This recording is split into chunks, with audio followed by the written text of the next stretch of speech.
In this video, we'll be taking a look at the genre of writing known as the literacy narrative. We'll talk about what a literacy narrative is and how you might begin to think about writing your own story about a literacy that you possess. Before we get into the literacy narrative, however, I want to take a moment just to think about the goals of E&C 1101 for the semester. My job is to help you not just to become a better writer, but also a more critical reader who thinks about the world around them and works through those thoughts and ideas through writing. Throughout the semester, you will learn to write college-level essays, how to show off your knowledge effectively in that writing, communicate your ideas clearly, express your insights and opinions persuasively, and in general, think more critically about the world around you and the messages in what we read, what we see, and what we hear. Approach writing as a process rather than just the idea that you must write a paper by a particular due date and you're staring at a blank white screen the night before it's due. I think you'll find the idea of a writing course more rewarding. Writing is a way of thinking, a different way of thinking than just sitting down and staring into the void or talking about something aloud as soon as a thought comes to mind, or responding right when somebody else says something or we hear something on the news. Writing gives you the time to marinate on what you're reading or hearing, to think more deeply about what other writers or speakers have to say, and then figuring out how you want to add your own voice to the conversation. You'll have the opportunity this semester to write about different topics, and a big part of that will be reading carefully first and treating your writing as a thinking process. As two-time Pulitzer Prize winner David McCullough says, writing is thinking. To write well is to think clearly. That's why it's so hard. And that's why it's so hard if you sit down and expect a fully fledged, brilliant essay to come out in one sitting. That's why it's hard to get our ideas across clearly and effectively. Instead, we treat writing as not simply the finished product, but a process, an opportunity to understand ideas, including our own better, to draft, to revise, to get feedback until you finally get to the piece of writing at the end that you think expresses your ideas clearly. That's our goal in this course. But before we can start writing arguments and learning about critical reading and writing strategies this semester, I think it's helpful to take some time to think about our experiences with reading, writing, and other forms of learning. And that's what your first essay, the literacy narrative, will allow you to do. So what is a literacy narrative? It might be helpful first to start with the first word, literacy. So what is literacy? Well, it's the quality or state of being literate, but that's one of those definitions that simply defines the word for you with another version of the word. Those are no good. So what does it actually mean to be literate? Well, there are several potential definitions. The one that most of us are probably most familiar with is the idea that to be literate is to be able to read and write. So that you achieve literacy typically in elementary school at some point. Or if you're learning another language, you gain literacy in that second or third language, maybe in your youth, maybe later in life, but we consider being literate to be able to read and write at some basic level. One that you might not hear as often or think of when you talk about being literate is the idea that to be literate means to have knowledge or skill in a specified field. So you do not have to limit your conversation about literacy to simply reading and writing. A person can be computer literate. They know how to use a computer for particular tasks. And a person can have knowledge and skills in many, many, many areas in life. And therefore, according to this definition, that means we can be literate in a lot of different things. And so part of the literacy narrative is to consider what are our skills and knowledge bases? How did we learn? How did we become literate in these things that matter to us? And so in your literacy narrative, you might focus on reading or writing, but you might also focus on something else entirely. A literacy narrative is you telling the story of a form of literacy, how you gained the ability to read or write, or how you gained competence or knowledge in another area in your life. It all depends on what you choose to focus on. And throughout this unit, you'll see some examples when you read other people's literacy narratives, what they chose to focus on in their stories about how they learn or what they've learned, whether it's through traditional schooling or through their hobbies or careers or life experiences. But what you'll ultimately need to do is to write an essay of 500 to 700 words that tells the story of your literacy in a particular area, how it happened, how it's affected you, and why you think it matters. This first essay is an opportunity to be a little bit more personal, a little bit more relaxed, to tell a story that you know better than anyone else. Now, there's a lot of different options for how you might approach a literacy narrative. If we start with the traditional idea of a literacy narrative that is about reading or writing, we still have some options there. It doesn't have to be only how did I learn to read or how did I learn to write. You could focus on a particular book, story, or poem that affected you, that taught you something about the world, yourself, or even just got you interested in reading. And there's a lot of different forms of storytelling, so I would be fine if you also focused on something like lyrics, films, video games, so long as the focus of your story was the power of storytelling. You could also reflect on early memories that you have of learning to read or write, whether it was difficult or it was fun, bedtime stories that you heard, feelings that you had about struggling to read in your classroom. Your story does not have to be inherently positive or negative. It's just about an experience that has been important in your journey as someone who has learned a form of literacy. You could reflect on learning or using a second language, reading and writing that you do in school versus the kind of reading and writing that maybe you like to do in your spare time, the differences between them, why you're drawn to one and not the other. Anything to do with reading or writing could be a potential literacy narrative. And you will read a few examples this week of very different kinds of narratives about reading and writing. We increasingly also discuss something called digital literacy. The American Library Association defines this as the ability to use information and communication technologies to find, evaluate, create, and communicate information, requiring both cognitive and technical skills. And so in the year 2020, you have to be digitally literate. And many of you have more skills in this area than a lot of people older than you. But this is also a form of literacy. It is an important form of communication, and it must be learned, sometimes through traditional means like education, and sometimes through your own time and hobbies and experiences just growing up as someone in a digital world.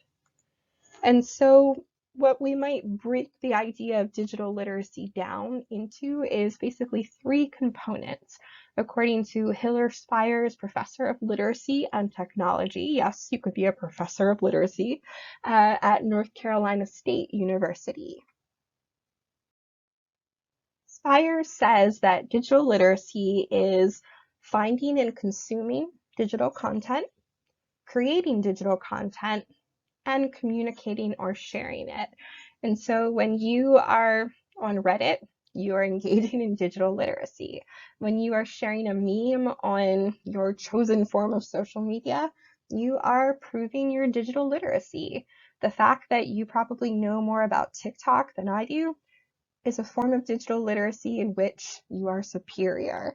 And so these are even potential things you can write about if you think that there is some form of digital literacy in your life that has mattered to you, that you've learned something from, or you've gained skills in.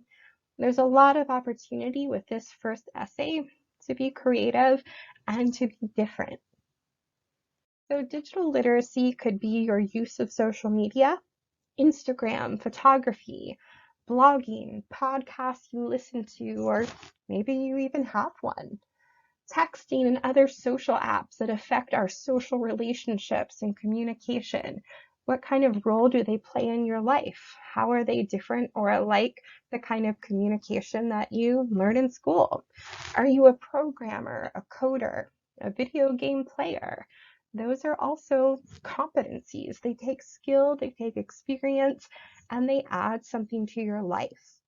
And then something that we'll get into later in the semester, but has already been a part of your scholastic experience most likely, is learning online and researching online. How can you tell the good websites from the bad ones? How do you know which information to trust? That is a form of very important digital literacy, to be able to conduct reliable research online, not just for your academic papers, but when you're trying to figure out, what to do with the news that's facing you, where you stand politically. Increasingly, those are areas of our life that are incredibly digital and require skill sets to navigate successfully. But we're not just limited to these forms of literacy either. There are more. As I said, there are many different definitions of literacy, and one of them is simply that it is a skill or knowledge base that you possess in a specific area. And so any skill or area of knowledge that you had to learn and advance in your competency within, one that has a story behind it and matters to you because of its usefulness or its importance in your life, that is a form of literacy, and you could write about it in your literacy narrative. Of other kinds of literacy, you might also consider sports. Are you a player, a coach, a fan? You have a knowledge base, whether it's because you know how to play soccer or you follow football and digest all the stats and read all the news and know all the terminology that I know nothing about. That is also a form of literacy that you could discuss if it's something that means something to you in your life. Music literacy. Are you a musician, a fan? Same thing with art. Are you an artist? Do you work with charcoal? Are you a painter? These are all forms of literacy.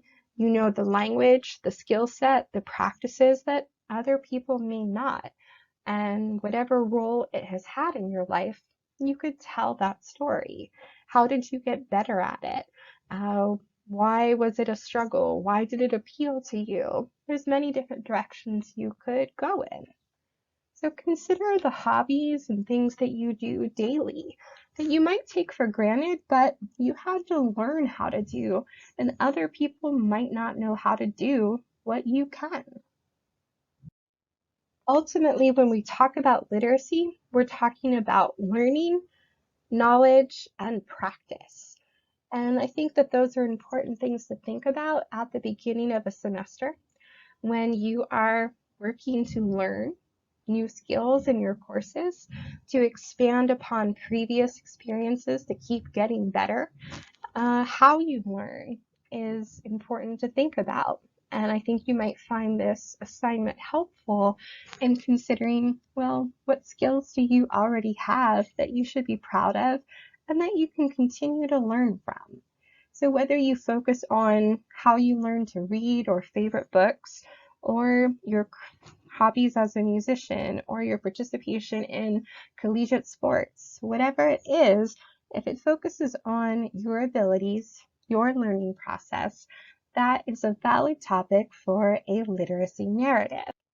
Throughout this unit, you will read example literacy narratives on a number of different topics. From playing video games to favorite books to becoming a writer, playing a piano, listening to and writing rap music, drawing comics, and even the ways that we learn, like how do you learn to read and write when you are dyslexic? That is going to be a different story, a different narrative than somebody else's, and they are all valuable courses. But what you have already learned through your life, through your hobbies, through your passions, they have taught you lessons that might also help you through your college courses. The dedication you've shown, the growth that you've seen in yourself, the pride that you have in your abilities. Those are things that you can transfer over. So before you learn a bunch of other stuff in my course this semester, let's think about what you have already learned that matters to you in your life. Brainstorm a little bit. Think about what is a skill or knowledge base that you have? How did you learn it? Why did you learn it? How do you practice it? When, where, why do you use that skill? Has it affected you in some way? Why does it matter to you? It doesn't have to be something earth-shattering, but it should matter to you. And your narrative will explore why it matters so that somebody else can understand you, your literacy, and your experiences more fully. Everyone has a story to tell.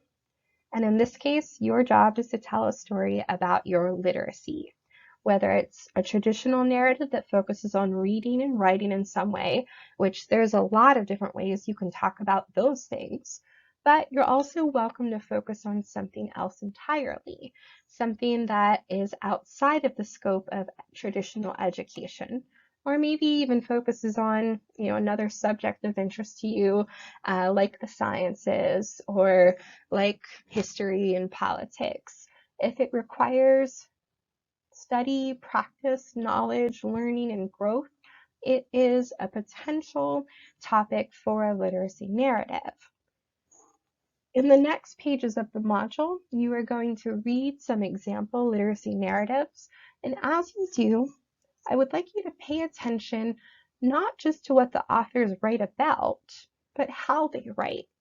How do they pull you into their story? These are not essays in a traditional sense. You will not have a thesis statement exactly. You will not have simply 5 paragraphs. This is a story. And so you can be creative with it.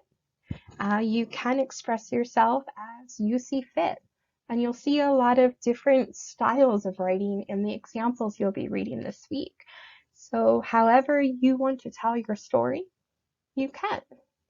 So as you read these narratives, I'd like you to observe how they discuss learning, both in their area of literacy, how did they learn the thing that they're focusing on, but also what might they have learned about life along the way, about themselves or others. Ultimately, the 3 essential ingredients of a good literacy narrative are a well-told story, full of vivid detail, and some kind of indication of that literacy significance to the person who has experienced it. So as you read the example literacy narratives, consider how do these writers tell their story? What kind of details stick out to you? And can you tell why this experience mattered to the writer? And then hopefully as you read the different examples about all kinds of different literacies, you'll begin to develop ideas about what you might focus on. So read each narrative closely, and you'll have an opportunity to reflect upon your responses to these stories in an assignment later in the module. If you have any questions about what a literacy narrative includes and where you might take your narrative, let me know. It's ultimately a chance at the beginning of the semester to write in a slightly less formal way to hopefully not be too stressed about this first major writing assignment and to really let yourself just think about what matters to you, what you've learned, and what skills you have that are important to you. What kind of literacy do you possess that has affected your life in some way and may or may not be one that we would have considered if we immediately thought of what does it mean to be literate? It's open to customization, it's open to your creativity and individuality.